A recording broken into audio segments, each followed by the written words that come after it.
ಇವತ್ತು big boss ನೋಡಿದ್ರೆ ನಿಮ್ಗೆ ಅರ್ಥ ಆಗತ್ತೆ. ರಕ್ಷಿತಾ ಏನು ಹುಚ್ಚಿ ಥರ ಮಾಡ್ತಾವಳಲ್ಲ, ಏನು ಅಷ್ಟೊಂದು ಓವರಾಗಿ ಆಡ್ತಿದ್ದಾಳಲ್ಲ.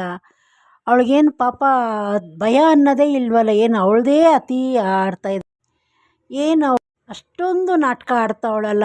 ಏನು ನೋಡ್ತಾ ನೋಡ್ತಾ ಬಿಗ್ ಬಾಸ್ ಅದೇನು ಹುಚ್ಚರ ಸಂತೆ ಥರ ಮಾಡ್ತಿದ್ದಾಳೆ ಅವಳು. ಏನು ಅವಳು ಬಿಗ್ ಬಾಸ್ ನಾಳು ಮಾಡೋಕ್ಕಂತಾನೆ ಬಂದಳಪ್ಪ. ತಲೆ ಚಿಟ್ಟನ್ನತ್ತೆ ಅವಳು ಮಾತಾಡೋಕ್ಕೆ ಸ್ಟಾರ್ಟ್ ಮಾಡಿದ್ರೆ. ಪಾಪ ಸುದೀಪ್ ಸರ್ ಏನೋ ಒಂದು ಮಾತು ಹೇಳಿದ್ರೆ ಪಿತ್ತ ನೆತ್ತಿಗೆ ಏರ್ತಾ ಅಂತ ಅಂದರು. ಪಾಪ ಇವಾಗ ಪಿತ್ತ ಎಲ್ಲ ನೆತ್ತಿಗೆ ಜನಗಳಿಗೆ ಏರಿಸ್ತಾವಳೆ ಅವಳು ರಕ್ಷಿತಾ. ಇವಾಗ ಏರಿಸ್ಕೊಳ್ಳಿ ಬಿಡು ಜನಗಳೇ, ಪಾಪ ಸುದೀಪ್ ಸರ್ ಏನು ಮಾಡೋಕ್ಕಾಗತ್ತೆ. ಮತ್ತು ಇವತ್ತೊಂದು ಟಾಸ್ಕ್ ಕೊಟ್ಟಿದ್ದಾರೆ. ಅದು ಕೋಲಲ್ಲಿ ಬಾಲ್ ತೊಗೊಂಡೋಗ್ಬೇಕು. ಅದ್ರಲ್ಲಿ ನೋಡಿದ್ರೆ ಅಭಿ, ಮಾಳು, ರಘು ಅವ್ರು ಆಡ್ತಿದ್ದಾರೆ. ಗಿಲ್ಲಿನ ಆಚೆ ಇಕ್ಕಿದಂಗಿದ್ದಾರೆ. ಸೆಕೆಂಡ್ ಪ್ರೋಮಲ್ಲಿ ನೋಡಿದ್ರೆ ಗಿಲ್ಲಿ ಅದರಲ್ಲಿ ಇಲ್ಲ. ಅದನ್ನ ನೋಡಿದ್ರೆ ಗೊತ್ತಾಗುತ್ತೆ ಗಿಲ್ಲಿ ಆಚೆ ಇದ್ದಾನೆ ಅಂದ್ಬಿಟ್ಟು.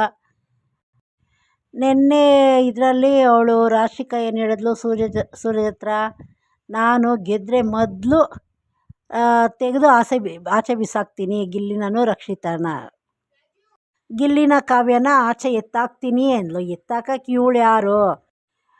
ಅವಳ ಹತ್ರ ಎಷ್ಟು ವಿಷಯ ಇದೆ ಅವಳ ಮನಸ್ಸಲ್ಲಿ ಅಂದರೆ ಆಚೆ ಹಾಕ್ತೀನಿ ಅಂದ್ಲು. ಅದಕ್ಕೆ ಪಾಪ ಅವಳೆಲ್ಲಿ ಹಾಕೋದು ಆಚೆ? ರಘುನೇ ಅವರಿಬ್ಬರನ್ನ ಆಚೆ ಹಾಕಿದ.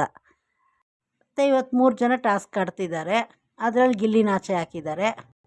ಈ ಸತಿ ಕ್ಯಾಪ್ಟನ್ ಯಾರು ಆಗ್ಬೋದು ಅಂತ ನೀವು ಕಮೆಂಟ್ ಮಾಡಿ ತಿಳಿಸ್ರಿ. ಅವ್ರ ಮೂವರಲ್ಲಿ ಯಾರು ಕ್ಯಾಪ್ಟನ್ ಆದರೂ ನನಗಿಷ್ಟ ಇಲ್ಲ. ಇದೇ ಥರ ಒಳ್ಳೊಳ್ಳೆ ಸಬ್ಸ್ಕ್ರೈಬ್ ಮಾಡ್ಕೊಳ್ಳಿ.